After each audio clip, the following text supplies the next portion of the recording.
अस्सलाम वालेकुम नाजरीन। अकरम एक छोटा था। गांव में सब लोग उसे मेहनती मगर सख्त मिजाज आदमी के तौर पर जानते थे। उसके माँ बाप का इंतकाल हो चुका। अपनी बीवी साइमा के साथ रहता था। शादी के कई साल गुजर गए मगर औलाद न हुई। अकरम की सबसे बड़ी ख्वाहिश थी कि अल्लाह उसे बेटा दे जो उसका सहारा बने, काम करे और उसका नाम रोशन करे। बेटी के बारे में वह अक्सर कहता कि बेटी तो सिर्फ बोझ होती है, मैं बेटा ही चाहता हूँ। साइमा दिल ही दिल कि अल्लाह जो दे वह भलाई में दे। कई साल बाद साइमा उम्मीद से हुई। अकरम ने पूरे गांव को दावतें दे डाली और लोगों से कहता इस बार मेरा बेटा आएगा। महीनों तक वह बेटे के नाम सोचता रहा। आखिरकार वह दिन आया जब अल्लाह ने उनको औलाद दी, मगर ये बेटी थी। साइमा की आंखों में खुशी के आंसू थे कि चेहरे पर सख्ती और मायूसी छा गई। उसने न तो बच्ची को गोद में लिया और न ही उसका नाम रखा। ये सब काम साइमा ने अकेले किए और बच्ची का नाम मरियम रखा। शुरुआती दिनों में अकरम अक्सर साइमा से झगड़ता। वह कहता तुमने मेरा घर उजाड़ दिया, बेटी दे दी।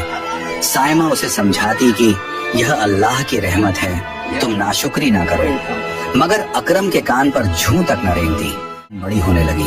वह माँ के साथ खेलती, माँ के साथ कुरान सीखती, मगर बाप की नजर से हमेशा बचकर रहती। जब मरियम 5 साल की हुई तो उसने कुरान नाजिरा।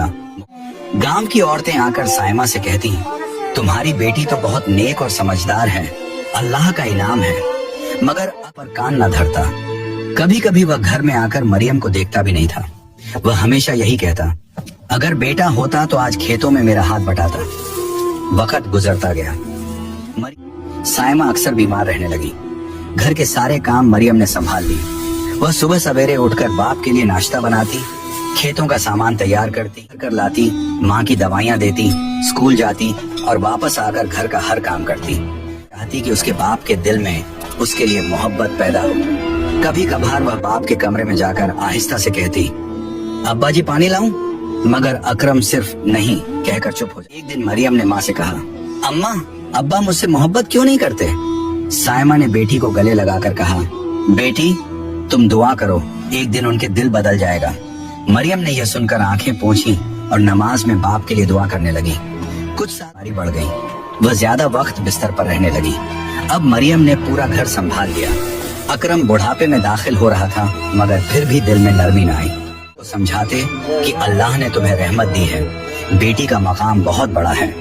मगर अकरम हमेशा हंसी उड़ाकर बात बदल देता।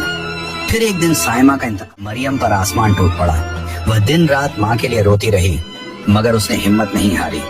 उसने बाप की सेवा पहले से खाना बनाना, दवा देना, कपड़े धोना सब कुछ तन्हा करती। अकरम अब कमजोर हो गया था मगर फिर भी कभी बेटी के सिर पर हाथ न रखा। वक्त गुजरता गया। जवान हो गई। गांव की औरतें आकर अकरम से कहती तुम अपनी बेटी की शादी का इंतजाम करो, वह बहुत नेक और सालेहा है। मगर अकरम कहता इसे अभी मेरे घर की जरूरत है।